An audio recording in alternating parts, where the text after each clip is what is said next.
Got the shit in there. From the 757 to the 713, where you know we stay whipping through the streets. Some will call it swinging bang, some will call it slow ride. I just call it cruising to the beat. It's the Cruising Podcast. Cruising to the beat. Da, da, da, da, da, da, da. It's the Cruising Podcast. Cruising to the Da, da, da, da, da, da, da. Yo, what's good? What's happening? What's up? We are back, baby. What's good with y'all? Yeah. Oh man, I'm just hold on. Let me make sure that my little pop. Yeah, there we go. Filters up and ready to go. What is this? Oh, it's a shirt. Okay, just wanted to make sure. Hey, how's everybody today, man? I'm sorry I haven't had a podcast in 2 weeks. Can't really explain why. I ain't gonna lie to you. There's no explanation for it. I'm just letting you guys know it's gonna be a lot more consistent. I'm gonna be a lot more consistent. But today's episode we are going to be talking about a Comicpalooza recap. I just got done seeing Scary Movie 6. I was going to talk about Devil May Cry. I'm gonna push that back because I don't think I got one more episode of that. We got Spider Noir. I want to say Spider-Man Noir so bad. I want to say it so bad, but I just can't. And you know, if you haven't seen the Instagram, I'm going to Instagram, TikTok, all my social medias. If you haven't seen any of those, the latest videos that I've put out, I'm going to explain those here also. And so, yeah, that's what we're pretty much doing all day today with the pod. So with that, I'd like to say I love you guys. Where you can find the podcast is on Apple Podcasts, Spotify, Patreon, YouTube, and anywhere you can find podcast needs. That's where you can find the Cruising Podcast. Also, you can find latest updates to the show is on Instagram at Cruising Podcast. Also on Twitter at Nicedown Finest. You're back. We are back, yo. Oh my goodness gracious, great balls, mother fudging fire. So Comicpalooza. We went there a couple weeks ago for Memorial Day weekend. I actually got to go 2 days instead of one. So I was like, yeah. Also spent a lot of money. But spent money on a lot of cool things, man. I would like to say this. Overall, Comicpalooza was amazing. It was a great experience. It just felt, maybe because I went on the 2 slower days, it just felt like, I don't know, it just felt something was off this year. I don't know, just like it was like the COVID year. It was really like the year after COVID. It just felt something just felt weird. I don't know. It maybe because I wasn't podcasting. Well, I didn't podcast last year, so I guess that doesn't make any sense. I don't know. It just felt very weird. Not in a bad way, but kind of in a bad way, but in a bad way also. It seemed like there was a lot more empty stations this year, and I think there was a lot less. Yeah, there was a lot of vendors for sure, but also at the same time, it felt like maybe because I didn't go upstairs a lot. It didn't feel like it had a lot of things going on like upstairs and things like that. So I don't know. I love Comicpalooza. My wallet loves Comicpalooza also. The consumers and vendors definitely love me when I walk up to them and they sell me on any type of story. But this year I felt like I did a way better job talking to people. Normally I don't talk to people, I just buy their stuff and get on my day. I actually got to sit down and sit there and talk to people, have full conversations with them. Some of them awkward, kind of gets a little awkward, and they probably weren't expecting someone to have a conversation with them. And then at the same time, me, just being awkward is probably what it was.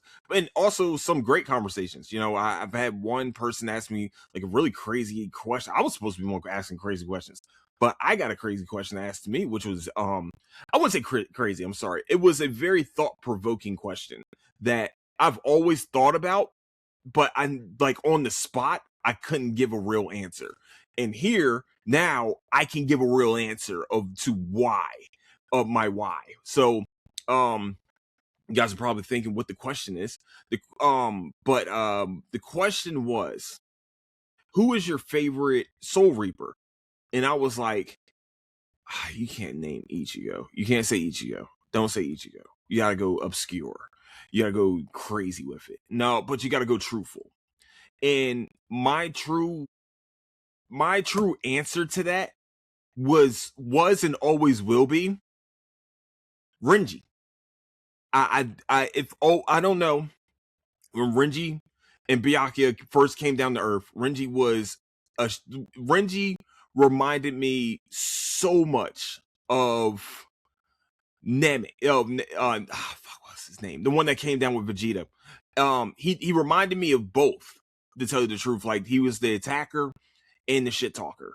And when it was time for him to fight Ichigo for the first time, Ichigo was about ready to kill his ass. But Renji also came back and fought Ichigo in the Soul Society. And when he lost, I'm sorry, spoiler, just in case you didn't fucking know this. Renji fought Ichigo twice. It was kind of a stalemate, leaning towards Ichigo killing him. Beating him in the while they were in Katakura Town. But when they got to the Soul Society, the fight was a great fight, but Ichigo found his resolve and beat the brakes off of Renji this time. But the thing I respect about Renji the most is that even though he did get his ass whooped by Ichigo, even though he was following orders, he split off those orders to try to save his friend, Rukia. Someone that he grew up with, that he came up with in the cap. Through the rankings of the Soul Reapers. And also, he went and trained with Ichigo when Ichigo went to go learn Bankai. Remember, Renji learned his Bankai in 3 days too. People forget this shit. People don't talk about this enough. 2 people learned Bankai in 3 days. Ichigo and Renji. They both learned them. Now, this is something that if you're part of the lore, takes hundreds of years to learn. Special Soul Reapers learn it quicker. And I think people sleep on that because they powered down Renji so fucking much.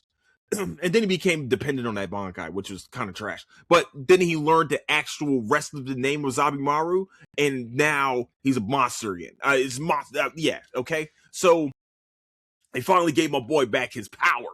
But I respect him because he lost that fight and he still went to go shine, sharpen his iron with Ichigo. I respect that more than anything else. To go save his friend and fight his captain. Because, me, I have a thing against authority, and I truthfully dislike authority. If you're a dickhead, an authority figure, I don't like you. That's just how I am, and that's just how I roll. It's just, I'm sorry. That's just, I've had great bosses in my life. I've also had shit bosses in my life. So I understand Renji's points. So yes, that's the reason why Renji's my favorite, because he did exactly, I wouldn't say exactly what I would have did, but at the same time I've been like, yo, you kind of did like turn coats on us, Rukia.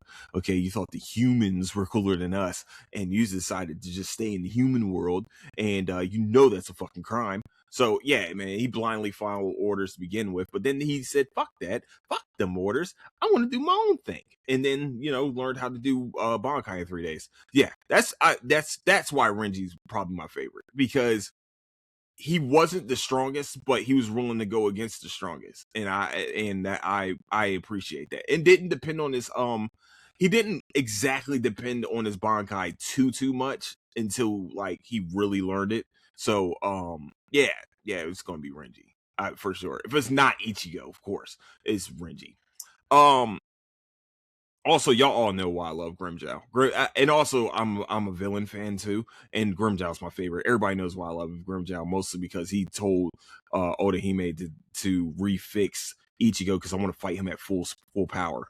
He said, "What's the fun in that? Like, what's the honor in that? What the fuck?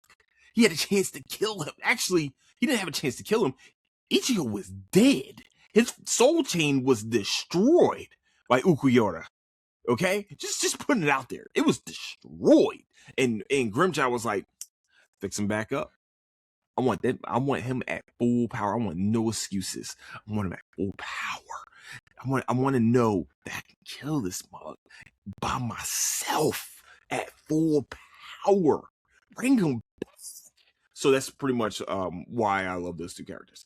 But I feel like this year out of all years, it seemed like there was a lot more black creators too. By the way, a lot more black creators, a lot more black comic book creators. I saw one guy had the African mythology. He was really, he was really knowledgeable about it.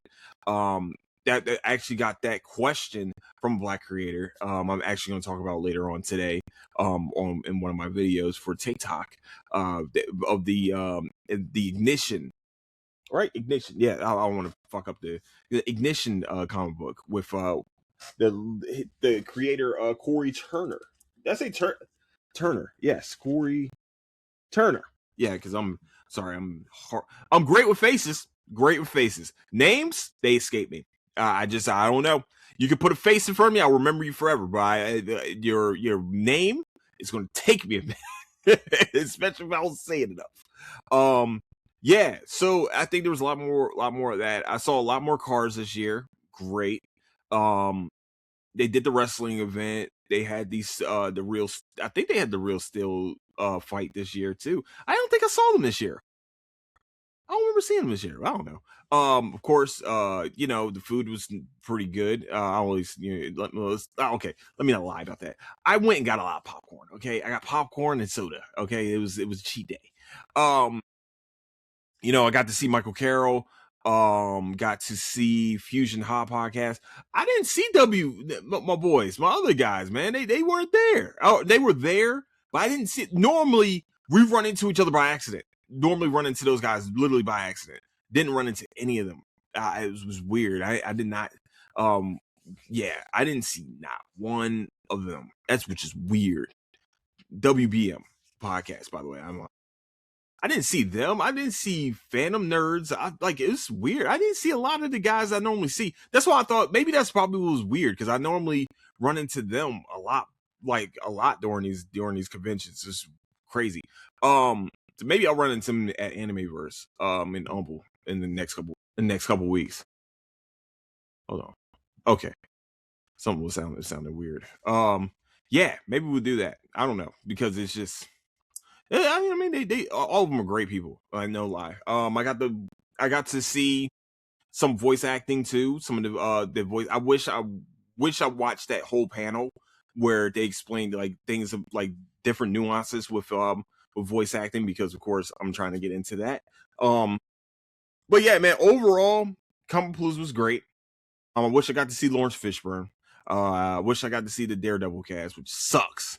But that was all Saturday, and of course I'm in hell on Saturday. So hey, it is what it is. It is what it is. It's called life, and that we have to make money to be able to spend money, sadly. That was my Comicpalooza wrap up, man. I like I said, I thoroughly enjoyed it, and I can't wait to go back next year. I think they're coming back Memorial Day next year also. So yay, we get to go. So hopefully we get not hopefully. Hopefully we get into the podcast program this time. That'd be great. That'd be awesome. That'd be awesome. I mean, I'm going to hold my subject for next year. Okay, we're going to do that. Yeah, when I do a little bit more study on it, I'll be ready. I'll be ready whenever they make the call. I'll be ready to answer it when they put bat signal out. Okay, bat signal's out, and we are on there. So, please keep your fingers crossed. Also, if you guys want, man, hashtag cruising to the to Comicpalooza. That's how I feel about it. Cruising podcast and Comicpalooza. Cruising to the Comicpalooza. That's what. Yeah, we're gonna do that. Hold on. Okay, we're gonna cut this out. We're gonna cut this part out. And I just got an idea. Okay, my bad. Continuing on. So this weekend I got to see Scary Movie 6. They tried too hard. That's all I can really say. I think they tried to integrate the new cast a little too much. They weren't funny. I'm sorry. The old cast, like if you on nostalgia feel, it was great. They did a great job with nostalgia. The problem is that the jokes didn't hit. It seemed like they wanted to be too raunchy. Not wrong. What's the word? not I guess I do have to say wrong. They wanted to be controversial a little too much. You know, the original one was like naturally funny. Like some of the jokes, of course, there were some weird, crazy jokes, but at the same time, they were trying to hit on like really controversial things a little bit too much. Like it didn't feel natural that they were doing. It was just like they're trying to shoehorn in certain things that's not politically correct. And I think that's where they fucked it up at. I think they waited too long to do the next scary movie. I think people really need to go back and watch Haunted House though, because that shit was hilarious. And the second one was funny as shit too. But the first one was the best one. Let's be real. And then Meet the Blacks was good too. I ain't gonna lie to you. I think, you know what I mean? I like that. I love satire. I do. Don't get it. I'm not one of those people sitting here and like, man, I don't like satire, man. You know, I get really angry about satire. I truthfully do not get angry about satire. I think that it's a great form of comedy, but this time around, there were some funny parts, of course. It's the Wayans brothers. There's gonna be some funny parts, especially with Marlon, especially with Sean. Like the center the Sinners parody. I thought he was gonna say, I was like, men's in it more. I was waiting for that one. To me, it was just like I said, the new cast was just not good. They were not good at all. I none of them were funny. I wish they were. I wanted them to be funny, but the old cast, especially having Kim Wayans on there, like finally them doing like having Kim Wayans on there too. I don't think she was in any other scary movies. I don't remember her in any other scary movies. Maybe I'm tripping. Maybe she was. I don't know. But to have, Regina Hall, Regina Hall, right? Yeah, Regina Hall, Anna Faris, and then Sean and Marlon, I think that they did a really good job altogether. And then they added Damon Wayans Jr. in this. Of course, they got to, because why not? He's funny as shit, actually. He's funny on Shrinking. If you guys haven't watched that yet, he's definitely funny on Shrinking. The original cast was just better. I think it all led up to the original cast staying, but like this definitely made White Chicks money. Hopefully we get White Chicks too. Hopefully we get a third Haunted House. That would be awesome. That'd be great. Somehow have Sean part of it. That'd be great. I think Sean took a little step back from acting and everything like that. And so I just overall it could have been funnier. I would say it was okay. It was an okay movie. Like, I'm not gonna say it was a bad movie, but I'm gonna say it was an okay movie. I just, if we kept it to the old cast, it would have been better, for sure. I know they wanted to do the kids and everything like that because they're all old and they're all older and things like that, but it's just it didn't hit. It didn't hit like it normally would. Like they tried too hard a little bit. They tried a little too hard. I just don't get it. So yeah, that is that's all I got for y'all for the scary movie review. It's not great. It's not what we thought it was going to be. I need to go see He-Man too, by the way. I haven't seen that either. All right, next, because I completely forgot what I was telling you guys about. Spider Noir came out on Amazon Prime, I think about a week ago or something like that. Week ago? I think it was a week ago. So I just watched the 8th episode. Overall, it was a great series. I think for 8 episodes, I love detective shows though. So I'm kind of biased. The thing that bothered me the most about this show was Nick Cage's voice. I understand this is the 1940s, sorry. Goodness gracious. 1920s, because it's Prohibition. I understand it's the 1920s, and sometimes people want to be historically accurate. Completely understand that. I'm not going to argue with the historical accuracy of everything like that. But when your voice doesn't match that time frame, it fucks everything up for me. I'm listening to Nick Cage trying to do a transatlantic accent, and it's just not fucking good. It's it's really not good. Anybody tells me it's good is a fucking lie. You're lying to yourself. That shit was annoying as fuck. Everybody else in the show acted probably like themselves, except for him. And he's a great actor. I love him in many movies. Just that voice bothered me. But what I do like about Spider Noir, that yes, it was a detective show. We were trying to find the breadcrumbs everywhere. We were trying to, we had the superpowered people. They had my boy from fucking Boardwalk Empire. Yeah, that was my favorite character from Boardwalk Empire too, man. That was my boy. Sorry, continue on. My bad. Electrode was very fucking annoying. Um, I completely forgot what I was saying. Oh, so yeah, they really leaned heavy on the detective angle. They didn't really lean a lot on. They didn't lean all the way through the Spider-Man aspect of things. It was almost like I was watching the Batman. Not a lot of fighting, but like when it was time to fight, of course, but they did more detective work.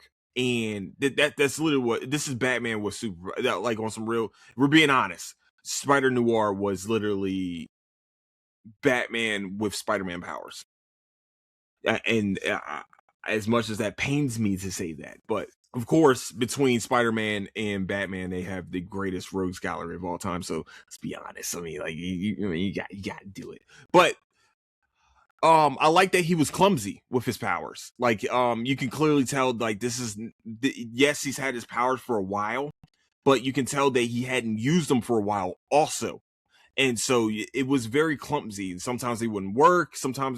I like it. I like it that they had to lean on the detective work, and I enjoy it all the way through. Like, all the mystery, all the pretty much him trying to be sly and play both sides of his coin and everything. It was very well done that way, and I enjoyed that part of the movie. I mean, part of the show myself. So for 8 episodes, for sure, I watched it in color too. I refuse to watch anything in fucking black and white, because guess what?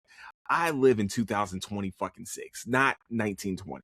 So y'all can, if you're mad about that, it is life. But it's a good show. Overall, it is a good show. It's just like I said, man, that fucking transatlantic accent, and then there's one scene where he tries to overly do the transatlantic accent. I'm just like, this shit is horrible. This shit's horrible. It's just bad. Yeah, that shit was so fucking bad, bro. Just in case people don't know what the transatlantic accent, I know you're probably asking yourself, what is the transatlantic accent? Transatlantic accent is, say, say,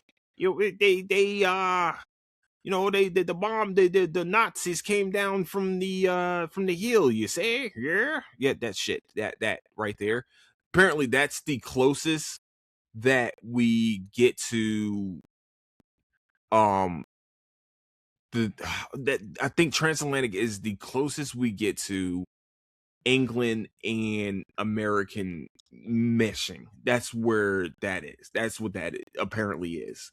That's what I mean.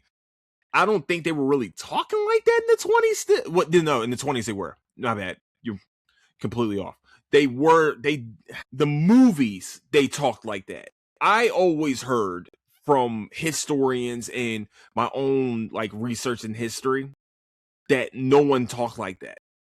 That was just a movie thing. That was like actors used to do. Like, transatlantic accent was like bullshit. But at the same time, it was a real accent. I don't know. Like, there was two different sides of the coin that I've always heard. Like I said, the first thing I told you guys, like, it's the mixture of English and American together, their accents together. And then also, like, mostly movies from back in the day, that's how they fucking talk. They don't think that's how they talk. Like, I think I watched old baseball broadcasts. I've also heard old baseball broadcasts back in those days. I don't think they talk like that. Then again, they have announcer voice, and that is a real thing also. That's a language all in itself. Shit's crazy, but it is a language all in itself, is that announcer voice. So, overall though, great show. I think they did an amazing job with it. They every twist and turn of this was very well done, and you guys are going to enjoy it. I promise you're going to enjoy this. It's a wild ride. It's not a lot of action. It's not very much action packed. Like I always say, I don't need I need the action to actually lead to something that actually have I need to earn the action in the type of shows like these, and we earned the action in this show for me. That's what I always would say with detective shows. Like if we get action in them, we have to earn it, and I feel like we earned the action in every one of these scenes. So definitely guys, definitely go check it out. You're gonna enjoy it. Spider Noir on Amazon. Um and lastly, so if you haven't watched the Instagram or TikTok message that I've had, what I'm going to do is start spotlighting indie comics. Especially, I know it's gonna sound crazy. I know everybody's gonna be like, "Why you gonna be-" because this is my platform. Um, it's definitely gonna be heavily black comics, but black indie comics, but also I really want to give indie comics their due because they deserve it. Also, you know what I mean, you know what I mean? I feel like everybody has a talent that needs to be shared, and I want to be the person to share it too. You know what I mean? I want to be the person to sit there and say, hey, man, this person here has amazing drawings. They have a great storyline.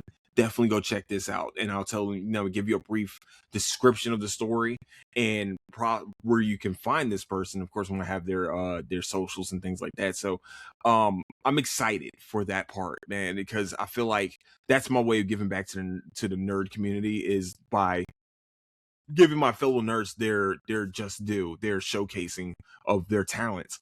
And I know this sounds weird, but back in the day, one of my fraternity brothers, he was a comic book drawer, and he actually had a Twitch where he just draws comics or just be drawing commissions and things. And I don't know why, but that shit is mesmerizing. No, like no, whatever, no Diddy, but it is mesmerizing to like sit there and watch like somebody do something that I'm not good at. I don't want to say I'll never be able to do it, but it's, you know what I mean, I'm 36. It's gonna be kind of hard, but at the same time, it's like I'm watching this person design a character straight from their mind. And I'm just like, they're not tracing any lines. They're making their own lines. They're doing all that shit. They're doing the shading, everything. I'm just sitting here watching. I'm just like, fuck, man, I don't know how to do that. You are awesome.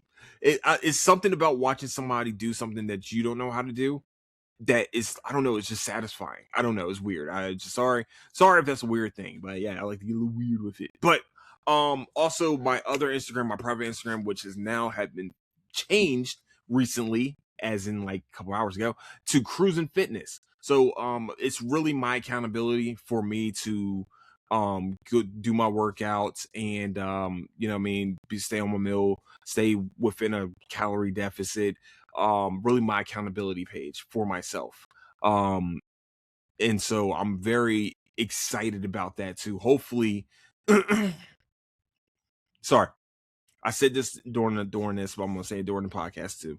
I want to be able to inspire people to be like, look, man, I've been there down those roads too. I've been down the road of wanting to lose weight, wanting to do this, that, and the third. But the hardest rep, and I've heard this from someone. I think I heard it from Malibu Fitness. The hardest rep is opening up that gym door.